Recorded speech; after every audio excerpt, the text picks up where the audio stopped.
let me mention some other places where you get this old idea reoccurring.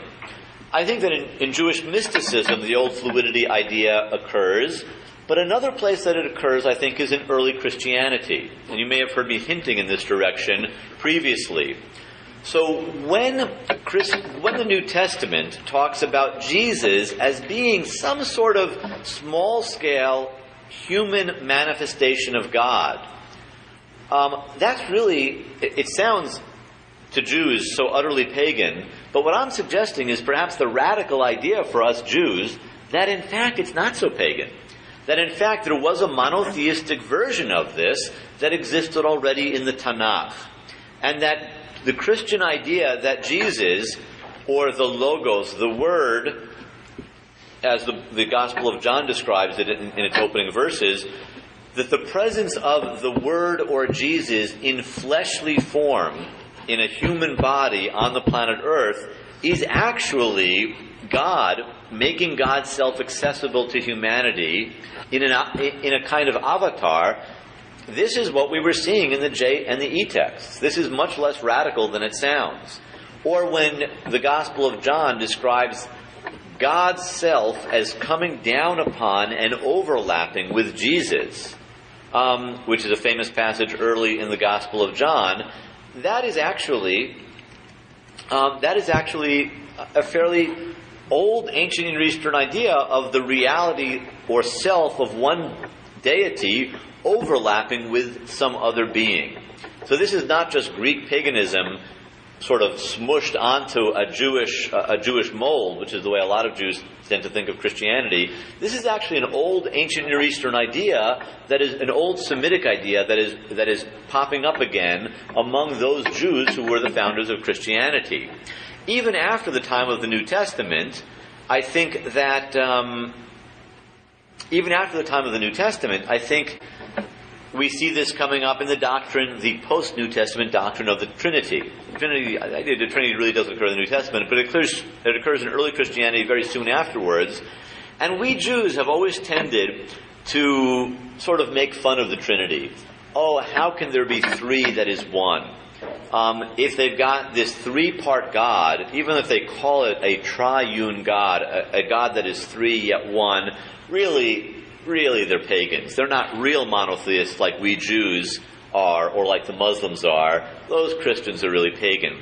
But I think that what we're seeing from what I've been saying in the past couple days is that, the idea of the Trinity, that there is this one God who manifests itself in three different ways, that's actually an old ancient Near Eastern idea that can function in a polytheistic context, as it did for the Babylonians and the Canaanites, but it can also function in a monotheistic context, as it does, I think, in the J and the E texts and some of the other texts that we were looking at. In fact, to say that 3 is 1, heck, the Kabbalah is going to go further than that. They say 10 is 1.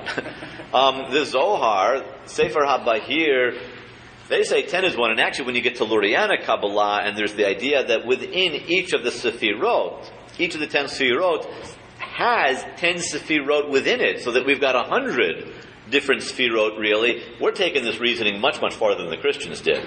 So actually, one of the more radical conclusions that I came to, much to my own surprise, when I was writing this book, and this is not at all what I had intended to do, because in various ways that we could discuss if you're interested, I'm actually rather uncomfortable with my own conclusion here, but as a scholar, I got to call them as I see them.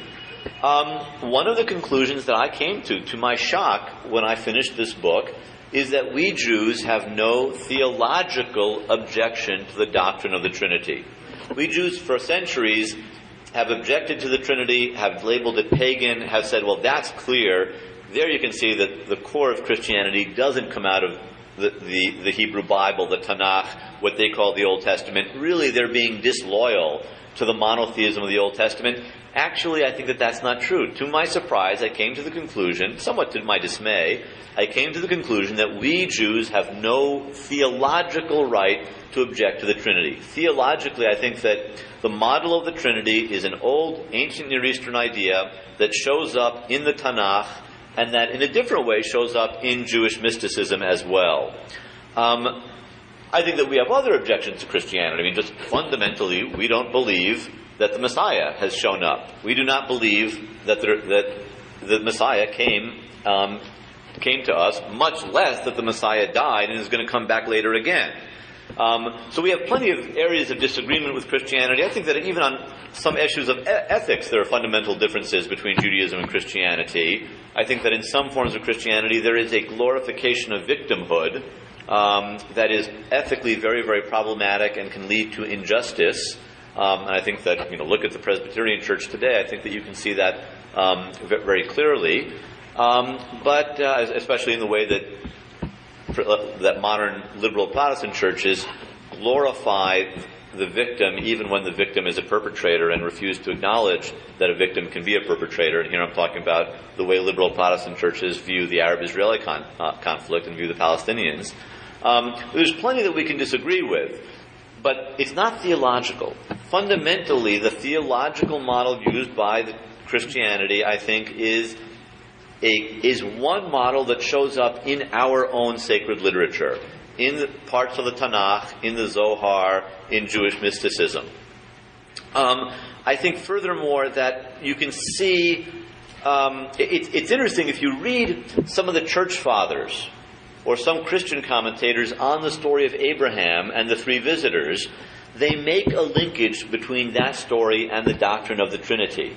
Those three visitors become a harbinger of, a hint at the later idea of the Trinity. For Augustine, much, much later on, for Luther, they connect Genesis 18, the three visitors, to their theology. And you know what? This is one of those cases of a much later writer saying something that seems very removed from the text, but actually at some very deep level they got the pshat.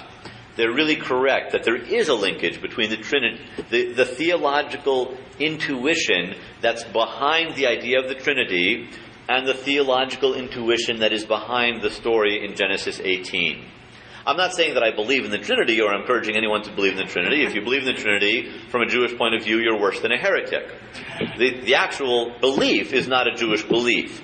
But the theological intuition behind the belief is a perfectly acceptable intuition that plays itself out in our religion too, though in a different way. So I'm not saying that the belief in the Trinity itself is a legitimate Jewish belief. Clearly a Jew who believes in the Trinity is a heretic, or worse. Is a Jew for Jesus, which is worse than a heretic. But the intuition behind that, the way of thinking about God, is not a way that we can object to.